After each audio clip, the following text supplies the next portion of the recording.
وأحسن منك لم تر قط عيني وأجمل منك لم تلد النساء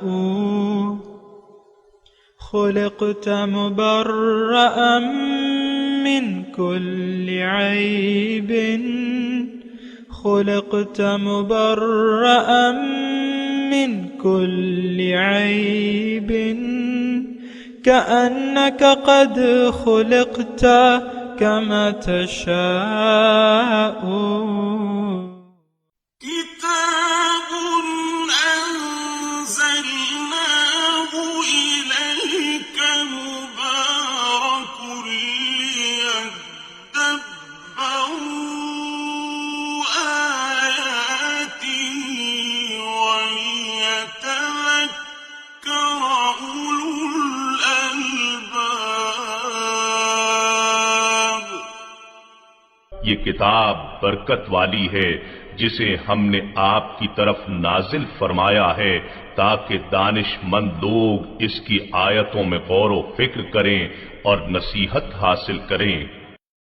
اللہم صلی علی سیدنا محمد وعلی آل سیدنا محمد بعدد کل ذرۃ مئۃ الف الف مرۃ. سامعین و ناظرین کرام، السلام علیکم ورحمۃ اللہ وبرکاتہ. سامعین کرام، سورہ نحل آیت نمبر 72. آج کے درس کا ایک ہی موضوع ہے، وہ یہ ہے کہ کیا اللہ تعالیٰ پر ہمارا ایمان نہیں ہے؟ اس کے ساتھ ہی سامعین کرام آج کے درس کا آغاز کرتے ہیں. سب سے پہلے گزشتہ سبق کی دہرائی ہوگی. واللہ فضل بعضکم علی بعض فی الرزق فما الذین فضلوا براد رزقهم على ما ملكت أيمانهم فهم فيه سواء أفبنعمة الله يجحدون. اور اللہ نے تم میں سے بعض کو بعض پر رزق کے درجات میں فضیلت دی ہے تاکہ وہ تمہیں حکم انفاق کے ذریعے آزمائے، مگر جن لوگوں کو فضیلت دی گئی ہے وہ اپنی دولت کے کچھ حصے کو بھی اپنے زیر دست لوگوں پر نہیں لوٹاتے، یعنی خرچ نہیں کرتے، حالانکہ وہ سب اس میں بنیادی ضروریات کی حد تک برابر ہیں. تو کیا وہ اللہ کی نعمتوں کا انکار کرتے ہیں؟ سامعین کرام، سورہ نحل آیت نمبر 72. واللہ جعل لکم، اللہ تعالیٰ وہ ذات ہے جس نے تمہارے لیے بنائے ہیں من انفسکم، تمہاری اپنی جنس سے ازواجن جوڑے، وجعل لکم من ازواجکم، اور بنائے ہیں تمہارے جوڑوں سے بیٹے اور پوتے یا نواسے، ورزقکم من الطیبات، اور تمہیں رزق دیا ہے پاک صاف. افبالباطل یؤمنون، تو کیا باطل پر تم یقین رکھتے ہو اور اللہ کی نعمتوں کی تم ناشکری کرتے ہو. سامعین کرام، سورہ نحل مضامین توحید کے چلے آ رہے ہیں، اور اللہ تعالیٰ انسان کو، ہمیں، آپ کو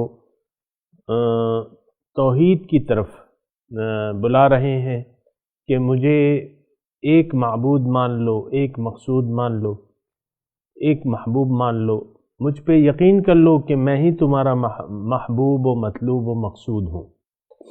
اور اس کا علاج یہ ہے کہ تم کہہ دو کہ لا الہ الا اللہ، یعنی اللہ کے سوا کسی کی اطاعت نہ کرو اور میرے ہی بتائے ہوئے راستے پر چلو. پھر آج کی جو آیت ہے سامعین کرام، گزشتہ آیت میں تو اللہ تعالیٰ نے فرمایا کہ اللہ تعالیٰ نے تمہیں بعض کو بعض پہ رزق میں فضیلت دی ہے، تو جن کو فضیلت دی ہے تو وہ اپنے ساتھ اپنے نوکروں کو شریک نہیں کرتے، تو تم کیوں میرے ساتھ کسی اور کو شریک کر رہے ہو؟ آج کا جو سبق ہے اللہ تعالیٰ اس میں اپنی نعمت بتا رہے ہیں. واللہ جعل لکم من انفسکم ازواجا، تمہارے لیے تمہاری جنس سے جوڑے پیدا کیے ہیں، یعنی جوڑا، انسان کو اللہ تعالیٰ نے جوڑا ہر چیز جو ہے سامعین اکرام اللہ تعالیٰ نے جوڑوں کی شکل میں پیدا کی ہے، ہر چیز کا جوڑا موجود ہے، لیکن یہاں تذکرہ ہو رہا ہے خاص طور پہ انسان کے جوڑے کا۔ انسان مرد اور عورت سے مل کر یہ زندگی چلتی ہے، خاندان بنتے ہیں اور خاندان پھیلتے ہیں، دنیا پنپتی ہے۔ تو یہ جوڑے جو ہیں آپ دیکھیں اللہ تعالیٰ کی اس میں قدرت ہے، اللہ تعالیٰ کی شفقت ہے، اس کی رحمت ہے۔ وَجَعَلَ بَيْنَكُمْ مَوَدَّةً وَرَحْمَةً، اور تمہارے درمیان جو ہے مودت، محبت اور رحمت، شفقت پیدا کر دی ہے۔ تو یہ جوڑوں کا ہونا سامعین کرام الگ ایک اس کا ان کی یعنی حکمتیں اس کی بہت ہیں۔ ایک تو بنیادی طور پہ نسل انسانی کی بقا کے لیے اللہ تعالیٰ نے انسان کو جوڑوں آپ کو معلوم ہے کہ مرد اور عورت کے ملاپ سے جو ہے خاندان بڑھتا ہے اور انسانیت بڑھتی ہے۔ پھر آپ دیکھیں جوڑوں میں جو اللہ تعالیٰ نے ایک مرد اور عورت کے لیے جو کشش رکھ دی ہے، جو محبت رکھ دی ہے اللہ تعالیٰ نے، جو شفقت رکھ دی ہے، اور حضور صلی اللہ علیہ وسلم فرماتے ہیں کہ تم میں سے بہتر وہ ہیں جو اپنے گھر والوں کے لیے بہتر ہوں۔ تو پھر زوجین کے حقوق ہیں سامعین کرام، بیوی کے حقوق ہیں ان پہ، بیوی کے حقوق ہیں شوہر پہ جو لازم ہیں، شوہر کے حقوق ہیں جو بیوی پہ لازم ہے۔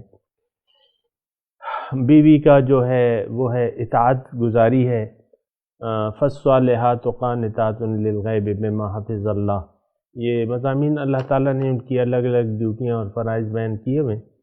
تو بہرحال یہ میاں بیوی کا ایک ایسا رشتہ ہے کہ آپ اس کو دیکھ لیں کہ سب سے پہلے رشتہ جو ہے وہ میاں بیوی کا بنا ہے۔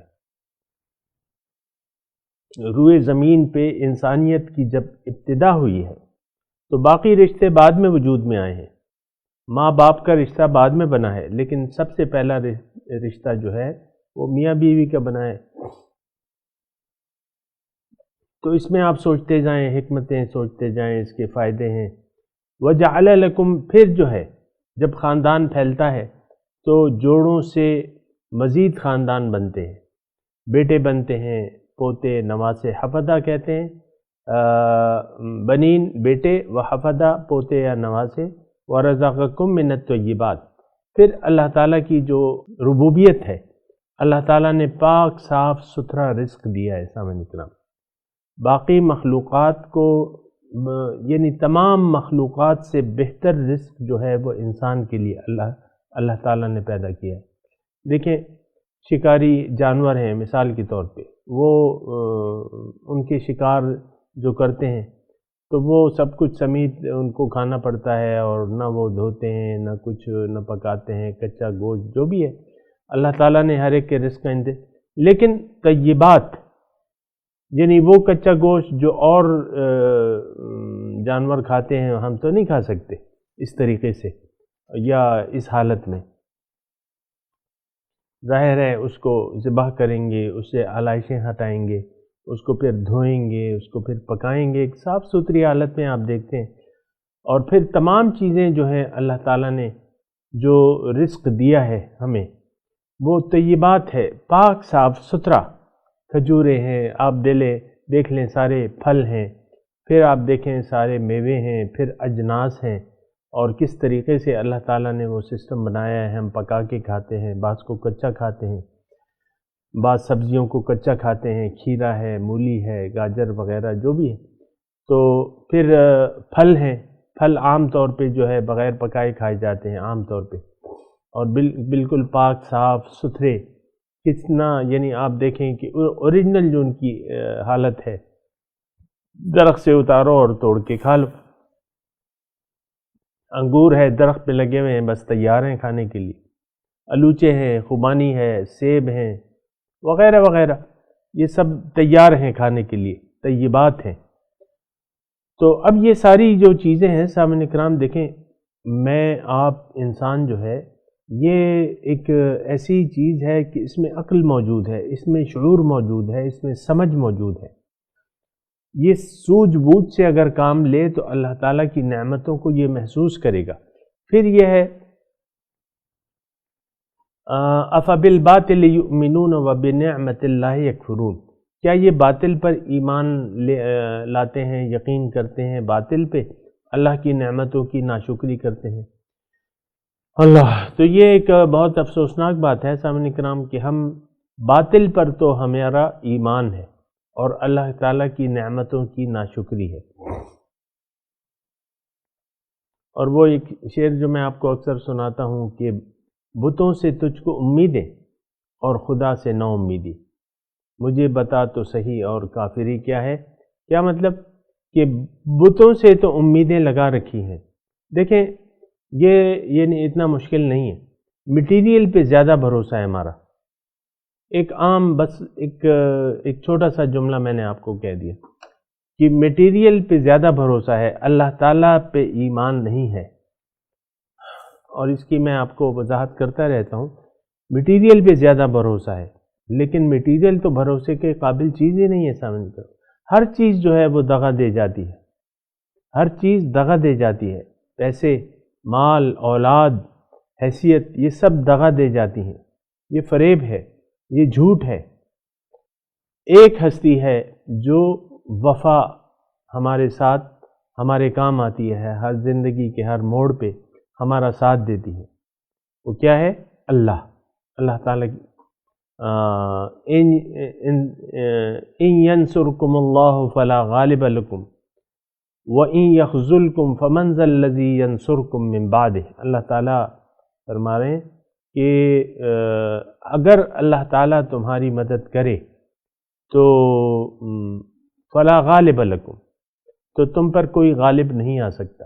وَإِن يَخْذُلْكُمْ، اور اگر وہ تمہاری مدد نہ کرے، ذلیل کرے تمہیں، تو کون تمہاری مدد کرے گا اس کے بعد؟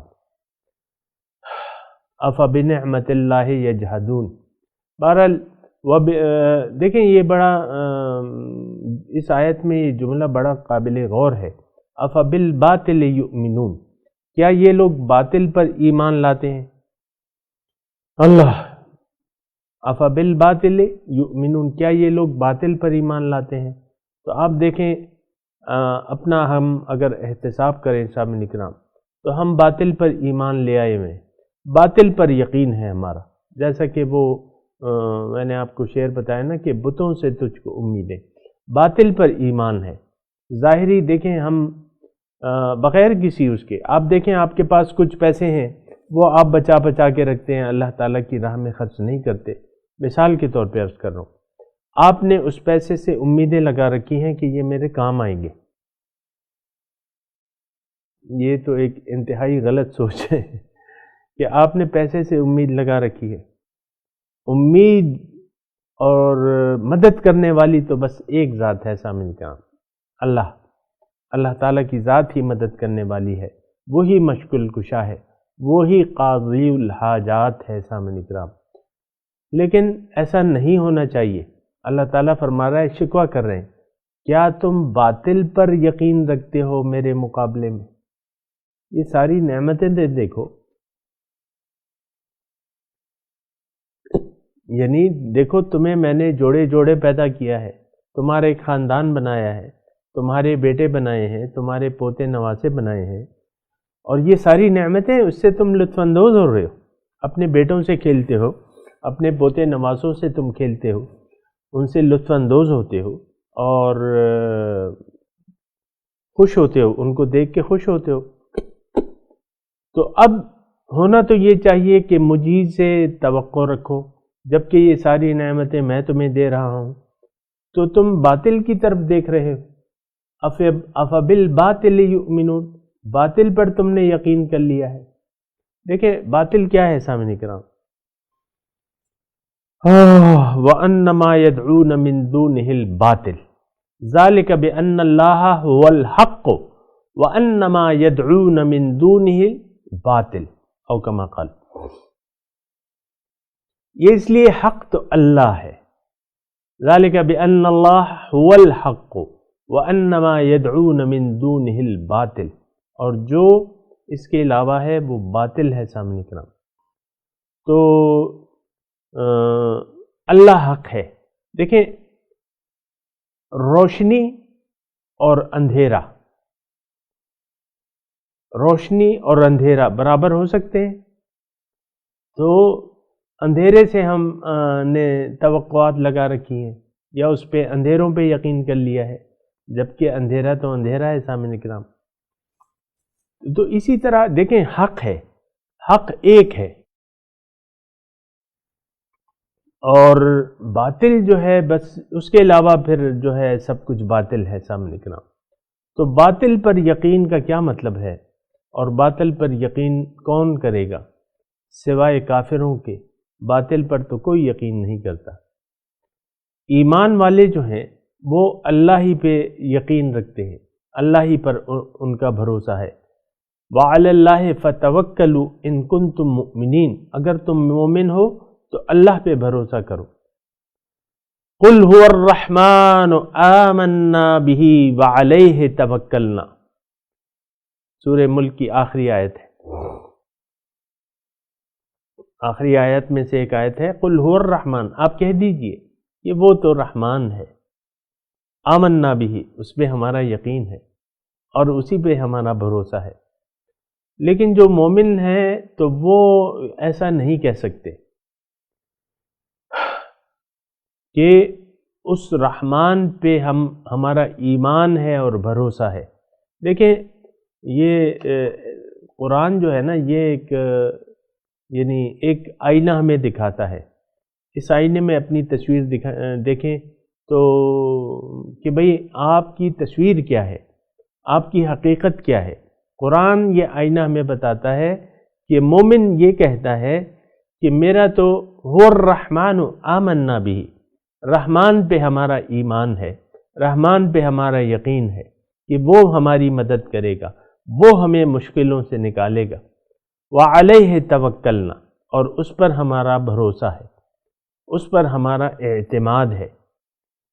تو جو کافر ہیں تو وہ باطل پر یقین رکھتے ہیں، اللہ پہ یقین نہیں رکھتے، اور جو کافر ہیں اللہ تعالیٰ کی نعمتوں کی ناشکری کرتے ہیں۔ وَبِنِعْمَةِ اللَّهِ هُمْ يَكْفُرُونَ۔ دیکھیں سامعین کرام، جلدی نہ کریں، قرآن کو سمجھنے کی کوشش کریں، ربط آیات کو سمجھنے کی کوشش کریں، مضامین کے سیاق و سباق کو سمجھنے کی کوشش کریں۔ مضمون آ رہا ہے توحید کا، اللہ تعالیٰ ہمیں اپنی توحید کی طرف راغب کر رہے ہیں، اس کے دلائل بیان کر رہے ہیں۔ تو دیکھو، یہ ساری نعمتیں اللہ تعالیٰ بیان فرما کے کہہ رہا ہے کہ تم باطل پر کیوں یقین کرتے ہو؟ کیا تم باطل پہ یقین کرتے ہو اور اللہ کی نعمتوں کی ناشکری کرتے ہو؟ وَبِنِعْمَةِ اللَّهِ هُمْ يَكْفُرُونَ، اللہ تعالیٰ کی نعمتوں کی تم ناشکری کرتے ہو۔ کیا مطلب؟ دیکھیں، شکر گزاری، شکر کا متضاد جو ہے وہ کفر ہے سامعین کرام۔ ہمارے ذہن میں تو ناشکری اور شکر کا متضاد جو ہے سامعین کرام وہ کفر ہے۔ شکر اور کفر، شکر گزاری اور ناشکری، یہ یعنی یا دوسرے الفاظ میں شکران نعمت یا کفران نعمت، نعمت کا شکر یا کفران نعمت۔ یہاں کیا ہے؟ وَبِنِعْمَةِ اللَّهِ هُمْ يَكْفُرُونَ، کہ یہ اللہ تعالیٰ کی نعمتوں کی ناشکری کرتے ہیں۔ دیکھیں، مضمون توحید کا بیان ہو رہا ہے سامعین کرام، اور توحید کا مطلب کیا ہے؟ کہ اللہ تعالیٰ کو اپنا مقصد زندگی مان لیں، اللہ تعالیٰ کو اپنی زندگی کا حاصل بنا لیں، انہیں زندگی کا حاصل سمجھ کے دیا دل محبت کے قابل سمجھ کے، دل دے دیں، اپنے دل کو اللہ کے لیے خاص کر دیں، کسی اور سے دل نہ لگائیں، کسی اور سے تعلق نہ جوڑیں اللہ کے سوا۔ وَبِنِعْمَةِ اللَّهِ هُمْ يَكْفُرُونَ، اللہ کی نعمت کی یہ ناشکری کر رہے ہیں۔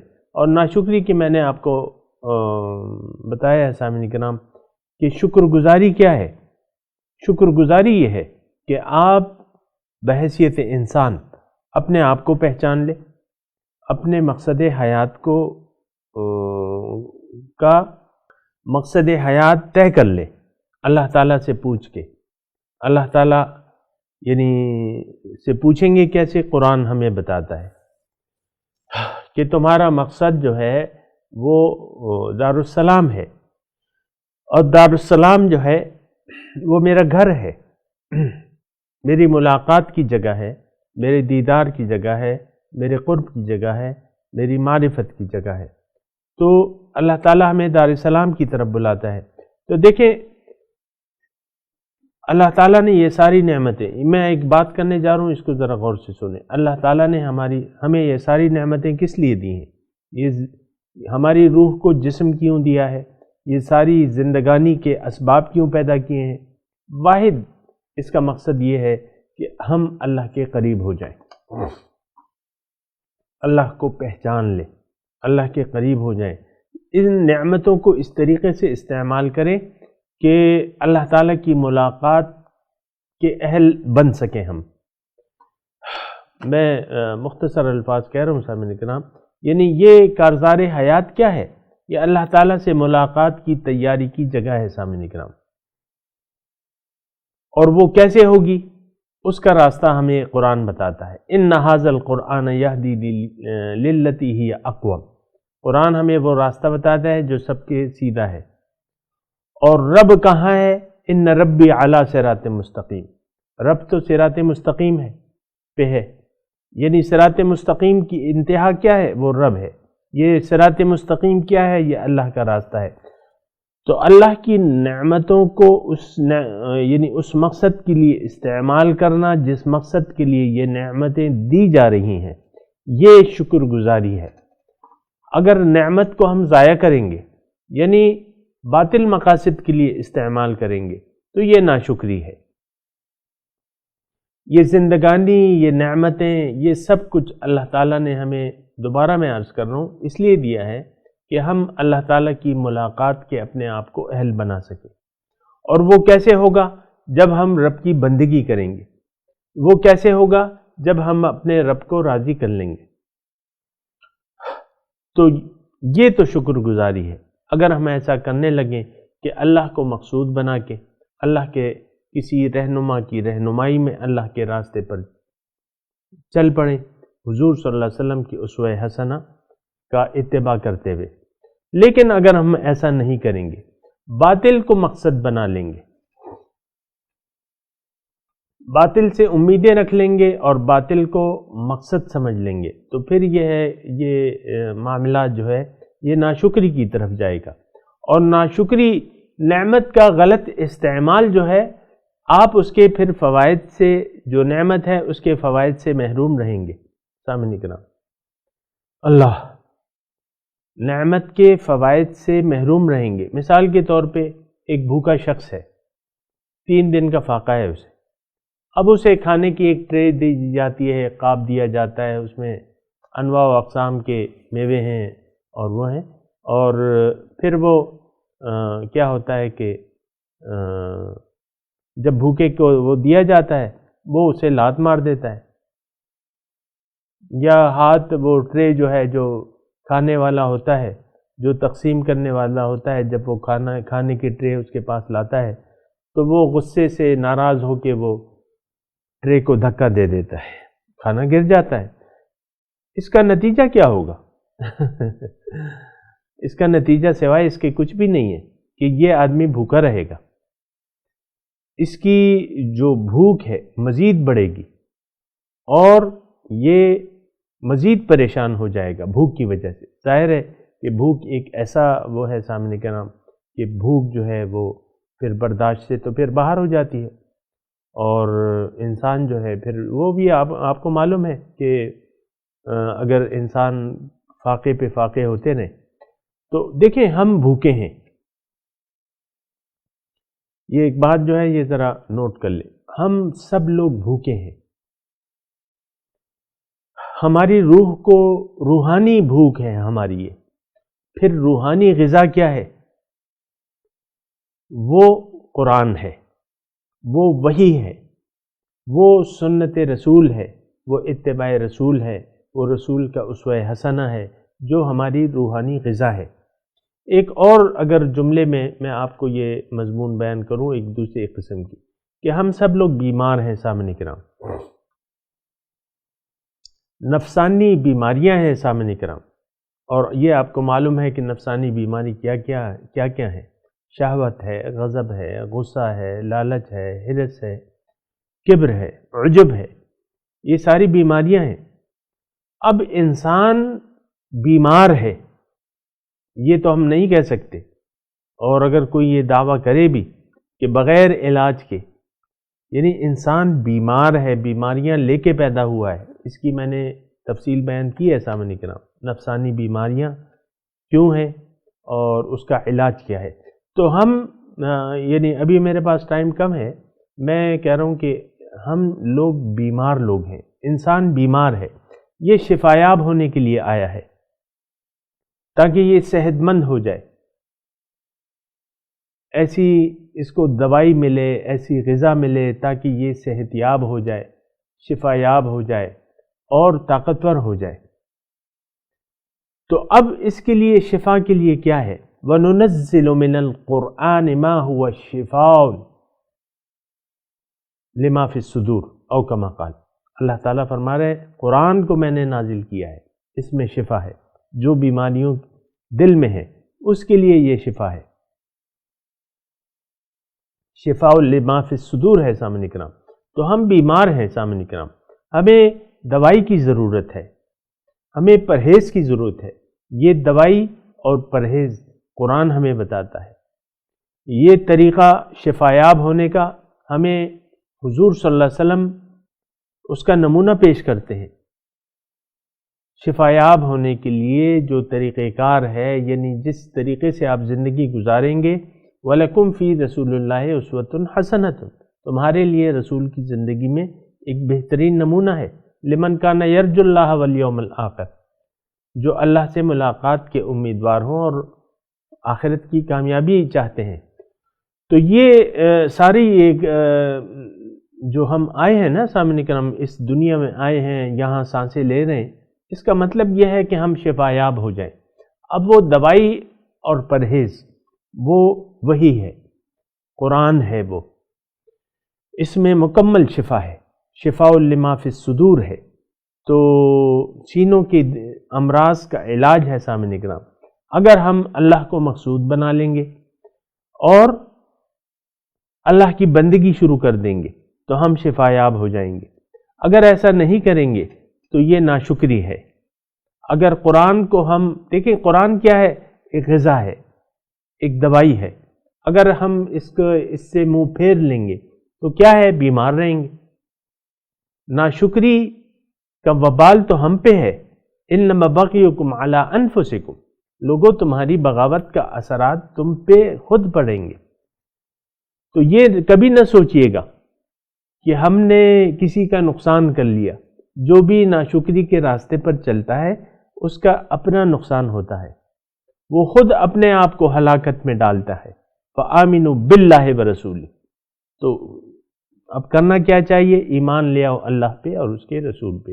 سامعین کرام، میں تلاوت کرتا ہوں، آپ میرے ساتھ دہرائیے۔ اعوذ باللہ من الشیطان الرجیم، بسم اللہ الرحمن الرحیم۔ واللہ جعل لکم من انفسکم ازواجا وجعل لکم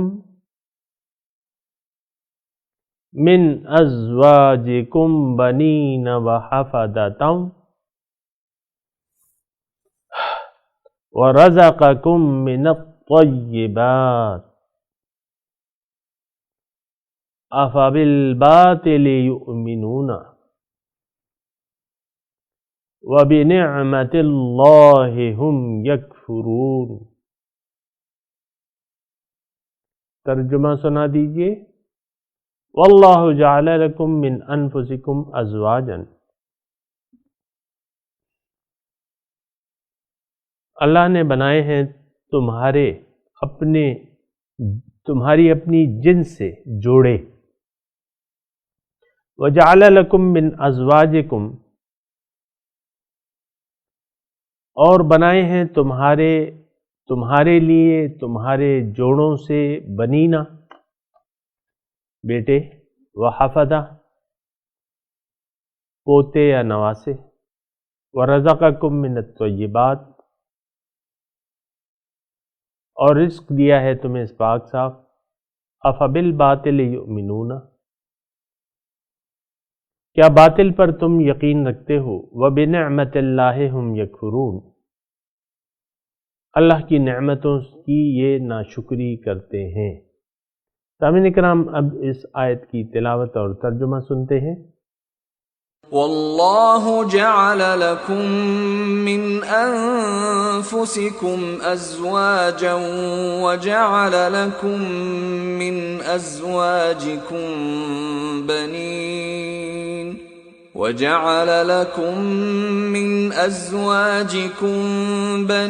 وحفدة ورزقکم من الطیبات أفبالباطل يؤمنون وبنعمة الله هم يكفرون. God has given you mates from among yourselves, and has produced for you from your mates children and grandchildren, and has provided you with good things. Will they then believe in falsehood and refuse God's favors?